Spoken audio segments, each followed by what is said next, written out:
بسم اللہ الرحمن الرحیم۔ السلام علیکم۔ بعض لوگوں کا ماننا ہے کہ ابھی زمین پر موجودہ دور کے بندر ایک تبدیل شدہ مخلوق ہیں۔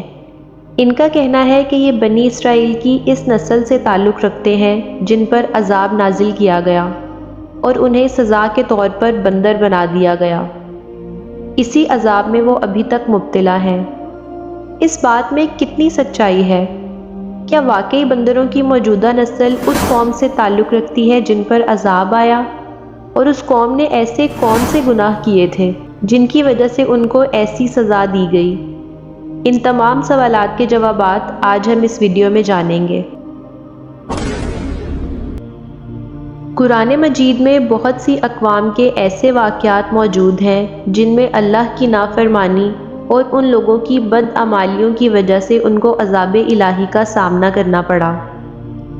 انہی اقوام میں سے ایک قوم حضرت داؤد علیہ السلام کی قوم ہے، جن پر عذاب کا ذکر قرآن مجید میں بھی موجود ہے۔ حضرت داؤد علیہ السلام اللہ کے برگزیدہ بندے اور پیغمبر تھے جن کو بادشاہت بھی عطا کی گئی تھی۔ حضرت داؤد علیہ السلام ہی حضرت آدم علیہ السلام کے بعد وہ نبی ہیں جن کو قرآن مجید میں خلیفہ کا لقب دیا گیا۔ حضرت داؤد علیہ السلام کی قوم عقبہ کے نزدیک سمندر کے کنارے ایلا نامی بستی میں رہتی تھی۔ ان کی تعداد 70,000 تھی۔ اللہ نے انہیں بے شمار نعمتوں سے نواز رکھا تھا۔ یہ لوگ بڑی فراخی اور خوشحالی کی زندگی گزار رہے تھے۔ کچھ ناشکری اقوام کی طرح نعمتوں کی کثرت نے انہیں بھی اپنے مالک حقیقی کی یاد سے غافل کر دیا۔ نیز ان لوگوں نے بہت سی چیزیں جو ان پر حرام قرار دی گئی تھیں انہیں خود پر حلال کر لیا۔ یہ لوگ چونکہ سمندر کے کنارے رہتے تھے تو ان پر اللہ کا یہ خاص کرم تھا کہ سمندر کے اس کنارے پر بے شمار مچھلیاں آتی تھیں جن کا یہ لوگ شکار کرتے اور ان کا کاروبار بھی کرتے۔ اللہ نے ان لوگوں کا امتحان لیا اور امتحان اس طرح لیا کہ انہیں ہفتے کے علاوہ باقی تمام دن مچھلی کے شکار کی اجازت دے دی۔ ہفتے کے دن کا ادب ان پر لازم قرار دے دیا گیا اور اس دن شکار کو حرام قرار دے دیا۔ اب ان کی آزمائش ایسے لی گئی کہ ہفتے کے دن سمندر میں سب سے زیادہ مچھلیاں آتی اور باقی دن بہت کم۔ وہ لوگ اس بات سے بہت پریشان ہوئے تو شیطان نے ان کو ایسا ہیلا بتا دیا کہ یہ لوگ ہفتے کے دن سمندر میں جال لگا دیتے اور جو مچھلیاں ان میں پھنس جاتی اتوار کے دن ان کو پکڑ لیتے۔ اس کے علاوہ یہ لوگ ہفتے کے دن سمندر کے کنارے خشکی پر بڑے بڑے حوض بنا لیتے اور ان میں ایسی نالیاں بناتے جن سے گزر کر مچھلیاں سمندر سے حوض میں داخل ہو جاتی۔ یہ لوگ وہ نالیاں بند کر دیتے اور مچھلیاں وہاں قید ہو جاتی اور پھر اتوار کے دن صبح صبح وہ مچھلیاں پکڑ لیتے۔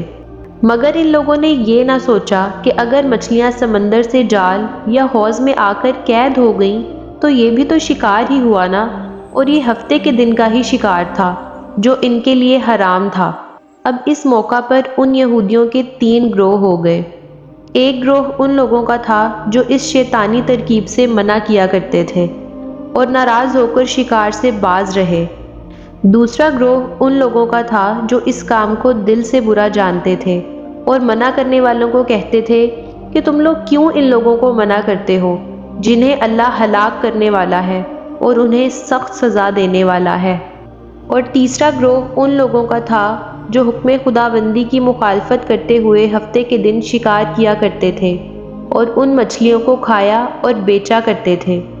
حضرت داؤد علیہ السلام نے ان لوگوں کو بہت سمجھایا مگر ان لوگوں نے ان کی بات کا کوئی اثر نہ لیا۔ آخر کار منع کرنے والی جماعت نے اپنے اور ان 12,000 لوگوں کے درمیان دیوار تعمیر کر لی جو حکم الہی کی اعلانیہ مخالفت کر رہے تھے، اور آمد و رفت کے لیے ایک الگ دروازہ بنا لیا۔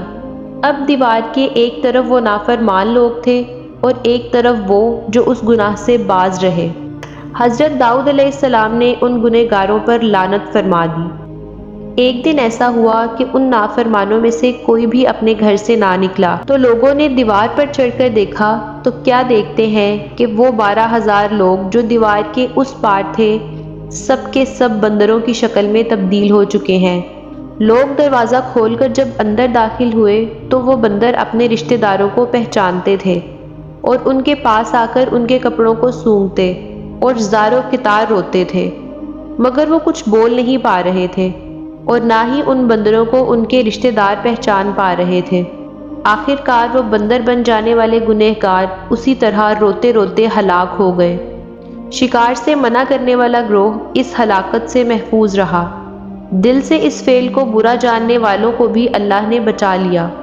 سورہ الاعراف میں یہ واقعہ تفصیل سے موجود ہے۔ اس کے علاوہ سورہ بقرہ کی آیت 65 میں بھی اس واقعے سے متعلق ذکر کیا گیا ہے۔ اب سوال یہ ہے کہ کیا موجودہ دور کے بندر اسی قوم سے تعلق رکھتے ہیں؟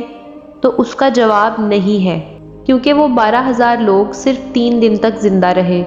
اس دوران وہ کچھ کھا پی نہیں سکتے تھے اور 3 دن کے اندر اندر وہ تمام کے تمام لوگ بھوکے پیاسے ہلاک ہو گئے اور کوئی نہ بچا۔ تو یہ کہنا غلط ہوگا کہ بندروں کی نسل قوم بنی اسرائیل کے ان لوگوں سے تبدیل شدہ مخلوق ہے جن پر عذاب آیا تھا۔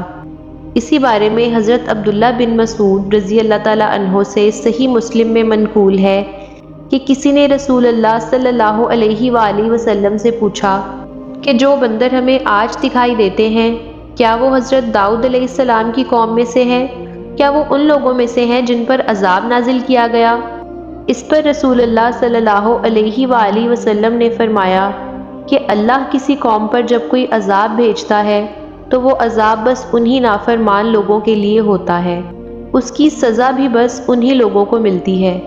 اس کے بعد اللہ ان لوگوں کو ہلاک کر دیتا ہے اور ان کی نسل وہیں ختم ہو جاتی ہے۔